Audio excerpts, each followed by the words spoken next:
Welcome to the Heat of Command podcast, Mastering the Art of Fire Service Leadership, where we, your hosts, aim to teach you how to use introspection and self-reflection to be your most authentic, genuine self, leader, and human being.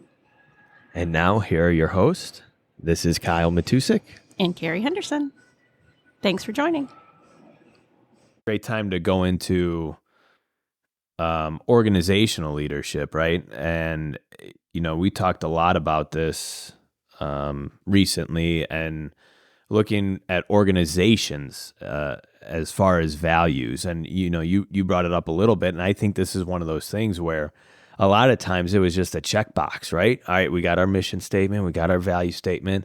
And I'm going to let you go because you speak so well of the importance of it and, you know, what you've done where you work. But it's just interesting, you know, when we are authentic in our values personally and then within our organization, what that does for an organization. And if we're just checking a box because it sounds good and we're supposed to do it, again, that is just inauthentic and that devalues everything your organization is about and you as the boss is about, you know, because just throwing terms on a paper and checking a box does not mean anything, you know, and it's some people see right through that. And that right there just creates turmoil within an organization. So yeah, I'd love to hear your stance on the organizational value statement. Yeah. So especially in today's times where you don't have 500 people applying or 1,000 people, or depending on the size of your department, people aren't, breaking down your doors to come. So people will leave. Everybody's heard the phrase, people will leave a boss, right? People will break up with a boss. People will leave a boss. People will also leave a culture because you can move around in your organization. Like you got a captain you don't get along with, they can move you somewhere else, but they can move you. And if your culture isn't great or isn't what you want it to be, it doesn't matter what boss you break up with or move, people will leave a culture. And so it's important to set your values to set your culture, if that makes sense. Because if you're going to just set values because you think these values are important and you're not living them, or your people don't know the expectations around them, or they're not real, or they're not even somewhat close to what you currently are, it doesn't set your culture. And you've got to set your culture. And the culture doesn't come from the fire chief. The culture comes from, the company officers and the fire. It comes from everybody, but you have to set it, and you have to set that expectation. And I think it can start with your values. So when we started doing the exercise, a couple of years ago, I did the same thing. Mission, values, but it had been so cliche for so many organizations to do, just like you said, to check a box, and you read their mission statement and you're like, that doesn't mean anything. Yeah. Like those are words on a piece of paper. What does that mean for you? It's not, there's no feeling. And I always say this in our classes is I do a lot based on feeling. And it's interesting because I was on that. I was interviewed for a fire engineering podcast the other night, and Jada, who what's her last name? Jada Hudson, a therapist. And she was talking about her class at FDIC and how there is some chemical stuff that goes on in your brain that it's actual science. So my idea or my feeling, me making decisions based on feeling, sometimes that intuition, it's chemically in your brain. It's okay. Like I was like, okay, I'm backed by science. So it made me feel a whole lot better. But like, I want to feel something when I read mission, vision, values, because then I know it's real and it's working. That's just the world that I live in. And I'm sure not everyone's like that. But so we started working on it, and I just kept saying, and this is before you and I started speaking or writing, and I just kept saying, it's got to be authentic. It's got to be authentic because it needs to be genuine and real, or it doesn't mean anything. And this is pointless. So we kept going round and round and round, and we finally come up with this vision. that to be the department most admired for its people and performance. And darn if that isn't exactly what we're doing, and if we're not always meeting it, we're always trying to. Like, we're doing all this amazing stuff, whole blood and vents and pumps and ultrasounds and all kinds of crazy cool stuff, and we're putting our money where our mouth is, and it feels real to me, and we are admired, I feel like, by other departments for our people, not just our performance, because we show up and do a pretty darn good job, I feel like. There's always room for improvement, like everywhere, but I think we do a pretty darn good job.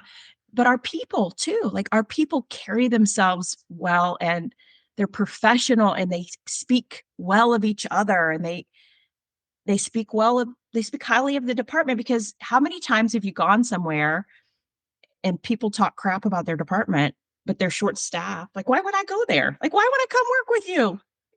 You're talking crap about your department. So, it's this whole setting of the culture. And I think I don't know that vision set our culture. I think it reinforced it for us. I think it solidified what we were going towards and what was kind of in the works. And then it really kind of solidified it, to me at least. I think it means a whole lot. And now you look, we are fully staffed.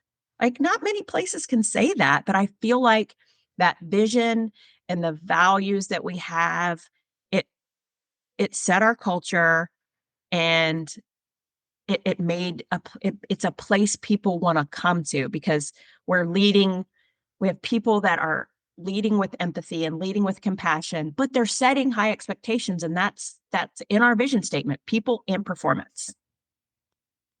Yeah, I like how you put, your culture is based on your values. So if you don't have a value statement, how do you even have a culture? Or if you have a value statement that's just words on a piece of paper, how do you have a culture? And to take that one step further, I'll give the most unpopular opinion of the day out there today right now. I think our culture in the fire service as a whole is keeping people out of our industry. We just blame a generation, and they're this and they're lazy and blah, blah, blah. And we can go on and have this conversation, but that's just cyclical, right? When we're the senior generation, you're going to complain about the new generation. And that is going to be a constant in life and society, but it doesn't have to be that way, right? Especially if we hold our values close to us and try to teach the young people our values. So I think, when we look at the culture of the fire service, that is, that fails to want to progress a lot. I think there's areas of the country that are doing a fantastic job.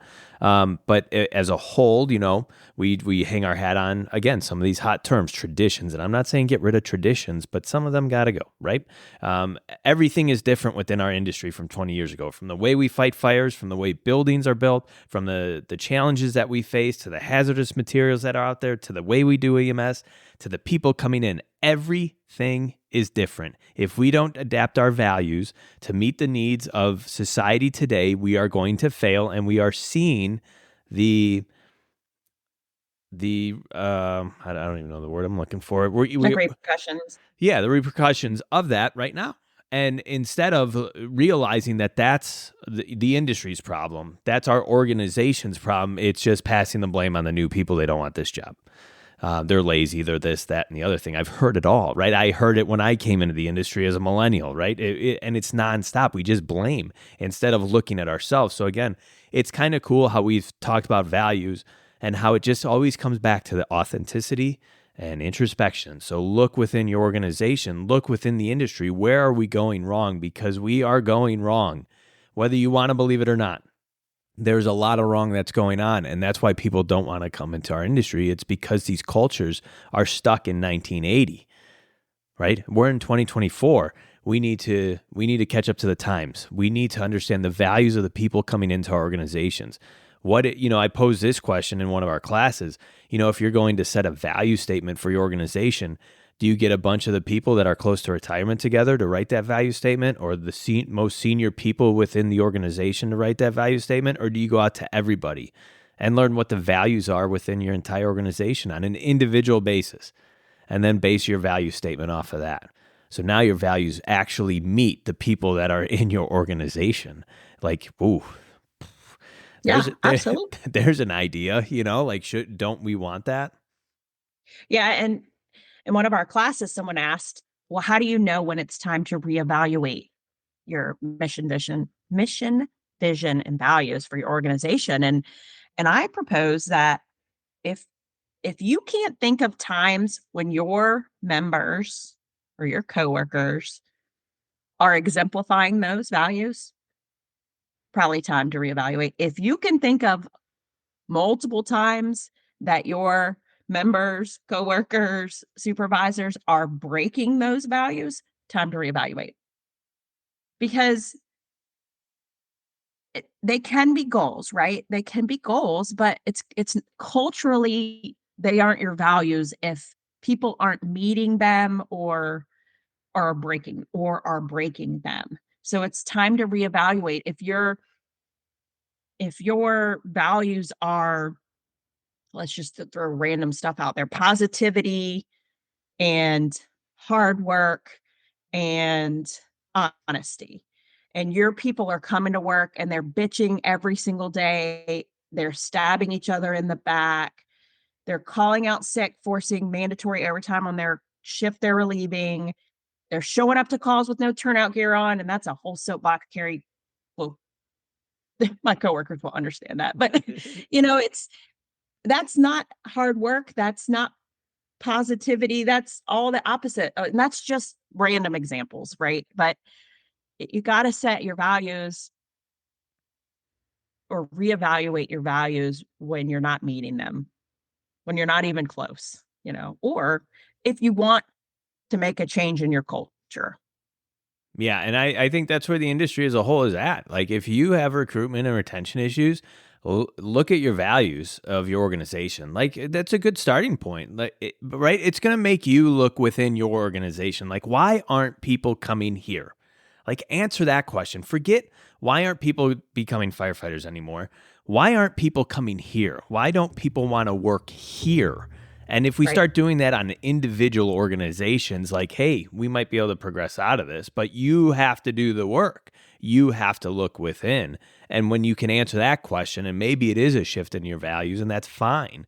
But then, let's say we do change our values, and this is the direction we want to go, and this is what we're seeing in society today, and what things people are valuing. Now you need to hold people accountable to meeting those values, and not just everybody in your organization. But if you're the boss, you first, right? You're exemplifying those values. You need to, this is where that whole lead by example happens, and this is where it starts. So, and then we spread it on and hold those expectations within every layer of administration and leadership within the organization. Like, we have to exemplify those. So there's got to be some ownership within that value statement amongst them, everybody there. And then with that, it's developing that values statement and those values that we want within an organization. And then everybody starts living by them. Everybody. And we hold everybody accountable, not just the people we don't like or the people we do like, or we're going to let this person get away with it because we like them more, or we're going to let this person get away. No, everybody needs to be encompassed. So, as we get into those leadership roles, those higher leadership roles, this becomes a challenge, because you might become unpopular with some people because you're forcing an issue they might not agree with, whatever. But that's what it takes. That's what effective leadership looks like. Walking the walk, talking the talk, and then making sure that it is happening, but that it's relevant and authentic to the times to get people within our organizations. Yeah. And this is tough. And this is what I'm about to say is tough because you have to hire people based on your values too. And in the day and age that we're in right now, people in the fire service are trying to fill seats. They are putting bodies in seats. And what happens is, and I get it, you've got to have people. I kind of get it, I guess. You have to have people in those seats. But when you hire people that do not align with your organization's values, they come into your firehouse and destroy your culture. And then you're back in this cyclical thing. The good people you have are gone. So, yeah, you got some bodies, but you're never going to catch up. So, it may take a few years of vacancies, but if you are not hiring people that align with your department's values, you're going to have a retention problem. And I think that's another thing that we have done in my organization right is we do behavioral based interviews, which most people do, but we're not listening for the person with the perfect interview. We're listening for how you answer those questions. And I wrote the interview questions for a long time, and they're based on our values. So tell me about a time you mentored someone, or like some of my favorite, or tell me about a time you've had difficulty working with a coworker or a boss, and what do you think the reason was? Because you'll hear people say it was them. They didn't understand me, or there's no ownership in, well, we had a different communication style or whatever it is. But you'll hear people be very honest, and you can realize, okay, that's not what I'm looking for. Or, tell me about a time you made a mistake and what did you do about it? How did that play out? And people come in there and be like, oh, well, I was new and my coworkers told me to do it this way, but I decided to do it my own way because I thought I knew better. Okay. That's probably not the person you're looking for, right? Or the positive side of, tell me about someone you had to mentor that was challenging, and they tell this beautiful story about working hard and getting to know someone and knowing them on a deeper level and how they helped. And you're like, exactly, that's exactly what we're looking for. Yeah, it's just seeing the importance of values is, I think, important. And I hope people are catching on to see how important it is for you as an individual, and then how important it is for an organization.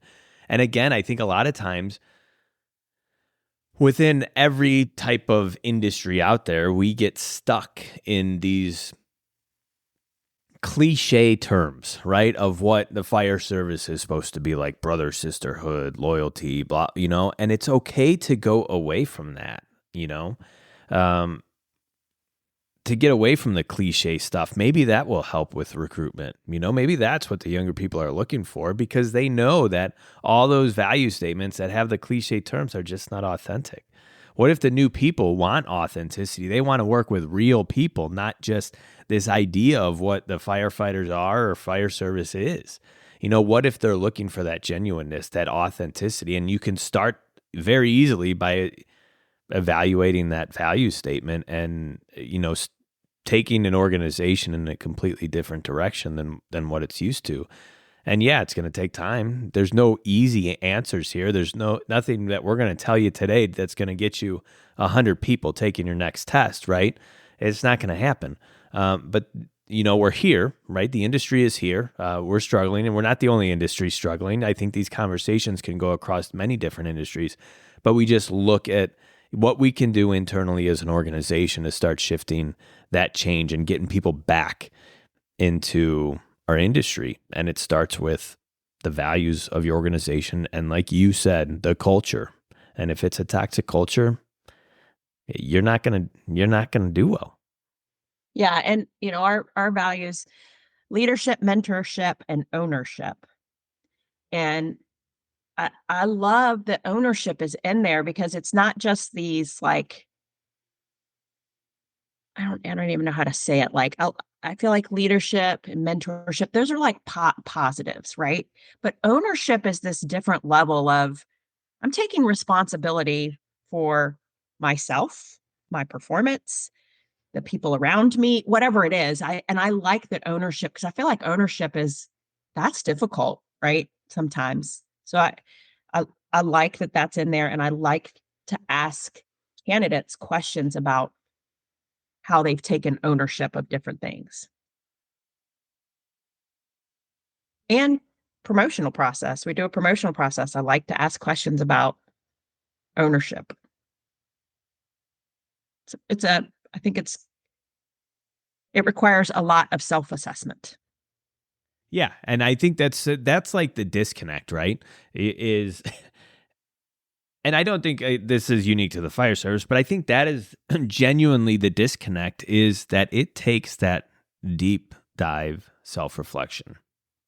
And I think that's just a lot of places, a lot of people just don't want to go. It's easier to stay surface level, put this stuff on paper, and hoorah, we're going to go and do that. But yet this stuff is so much deeper than that. And the work to get there is so much harder, and a lot of times we just take our focus away on ancillary stuff that does not matter at the end of the day. What really matters within the fire service, number one, is your people. And if you're not spending the most time developing and progressing and teaching your people, right, there's an immediate breakdown. And again, if we have that problem, what are we going to do to solve that? And again, it starts with self-reflection. What am I going to do? And then your people, then your equipment, so all that stuff matters, and it all starts with that deep, understanding of self and who you are, and the whole goal is to progress the industry and have a workforce that feels valued, right? That wants to be there, and with that is going to give you so much more in work output, right? And that should be the goal. You want people to be there to work. Right? There's what's required, and I think most people will meet those requirements. But don't we want people to do more and then feel valued for doing more? And I think a lot of times that expectation is just there, or we wear the superhero cape. So this is what we are. And so we don't need to feel like we need to value our people and do those types of things. So it's just a very interesting dynamic. But again, it comes back to you as an individual, as a person in a leadership role. What are you going to do to continually progress the industry? Yeah, it definitely will empower people, and every generation, anyone in the workplace wants to feel empowered. And I know for me personally, I do. You can look at bosses in any industry, and people that don't have high standards, or maybe people that let you get away with a lot of stuff, on paper probably seem like the easy bosses. Like, oh, they don't hold anybody accountable. They're easy to work for because I'm never in trouble. I can do whatever I want. That's no fun. Those are the worst bosses to work for. I want to be challenged and pushed and empowered. But you got to know me. You got to really know me and that's anybody. That's for everybody. Yeah. For me, this is where leadership starts, right? If we can't do this, then are you even really a leader, right? And I think I've enjoyed this conversation a lot. I don't know if you've caught on to this, how we have been talking about maybe people in administrative roles or leadership roles. We really haven't been calling many people leaders because we just don't know. We're just talking about some fantasy person. But it's understanding that just because you're in a position doesn't mean you're a leader, right? A leadership, to me, is not a title that is you give to yourself, right? That's given from the people and how they respond to you. It's not a title. It's not tied to a rank, nothing, right? You could be the top dog in an organization and not a leader at all. And, we see that. So, can we start developing the leaders younger? Can we develop leaders when they're older in their careers? I don't know. Those are the challenges. But if you want to establish yourself as a leader, I think this is where it starts. It starts with values, because values determine your authenticity. So are you living an authentic life? Because if you are following your values. And most people will align those values with what you think your values are. And I think that's the most important thing. And then we look at the organizational level too. Do we have values that meet our organization? And if not, as me in a leadership role, what are we going to do to evolve that, to make sure that our values are meeting what our organization actually is? So for me, this is where leadership starts. And if you're not doing this work, I don't care what industry you're in.